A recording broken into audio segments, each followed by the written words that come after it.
because the piano gets very quickly out of tune. You have to control it quite a lot. There's a lot of trouble. I tell you, I'm doing this exclusively since 1989.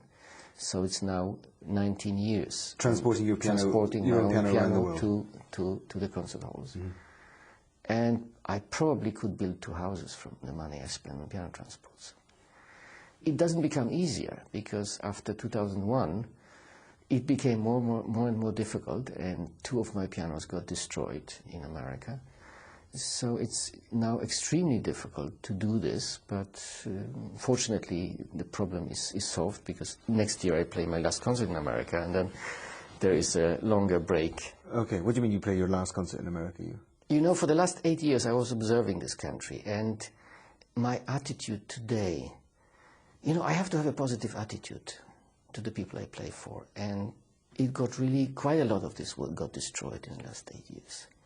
I cannot agree with many things which happened in the political life of this country, and I thought of giving it a few years just to wait and see what will happen in the future.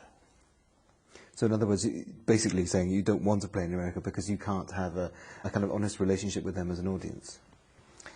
Or with you the know, I really audiences? wouldn't like to talk about it, because I don't want to spread negative thoughts here in this interview. Well, it is our duty. You know, when I turned 50 and I was complaining about this and that, and my daughter said, so what did you do to change the world? And I realized I haven't done enough. So I went on stage and I was talking to the audience, and I was trying to make them aware of what is happening. Where was it? In America? It was in America. And it's a long story. It's not for this interview. It's not for... No, but briefly perhaps, the idea is that you spoke to them to make them aware of...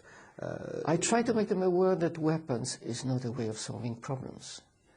That weapons mean the end of a politician. That wars are created by cowards, not by brave people. But in these situations, if you decide that you can't play in America anymore, partly for those reasons, what can you do as a musician? I mean, how can you answer your daughter's question? What did you do to change the world? Well, I did a speech after every concert in my last 2 American tours, and as a result, I have quite a lot of trouble now in organizing my tours. And so I dropped out of 2 tours now. I had to cancel them all together. And I'll just wait until the situation changes, and then we'll come back. Maybe with a new government, people will realize that arming criminals is not a way of leading the world. Aside, in a way, from that specific political question, what is your function in society as a musician? You know, what are you doing as a pianist? I don't know what is my function, but I have certainly a possibility to address 2,000–3,000 people, not only with my music, but also with my thoughts. And I was trying to use this opportunity. But do you think also that, outside of talking, that the music itself, that the stories, the flow of the pieces you play, can... That probably has nothing to do with the music now. It has to do with the opportunity of meeting these people.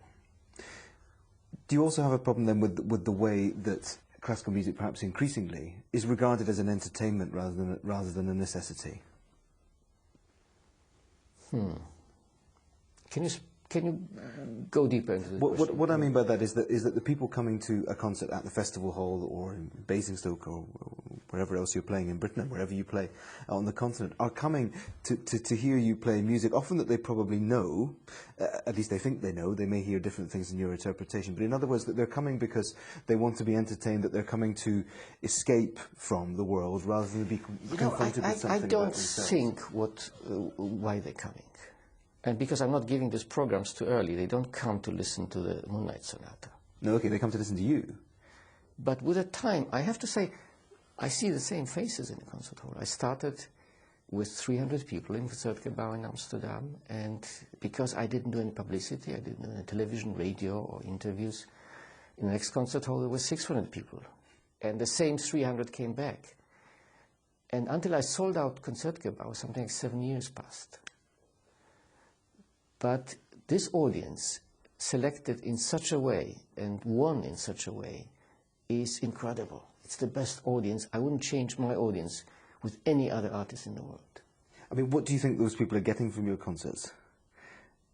I don't know. Whatever they're getting, I'm the one to give, and they can decide what they want to take. It's not for me to decide what they're getting. Okay. You had such close relationships with some of the greats of the earlier 20th century, or the latter half of the 20th century, Rubinstein, Rao, Richter, Gilels. I mean, do you think of your own place in that kind of pantheon of pianists? I never thought about it. It's so difficult to place oneself, because you're playing from inside, and you know how many mistakes you do every second. So it's extremely difficult. And I have to tell you honestly, I don't have the inner necessity of placing myself anywhere. I'm trying to survive the next concert. This is more important. Thank you for listening to this download from BBC Radio 3.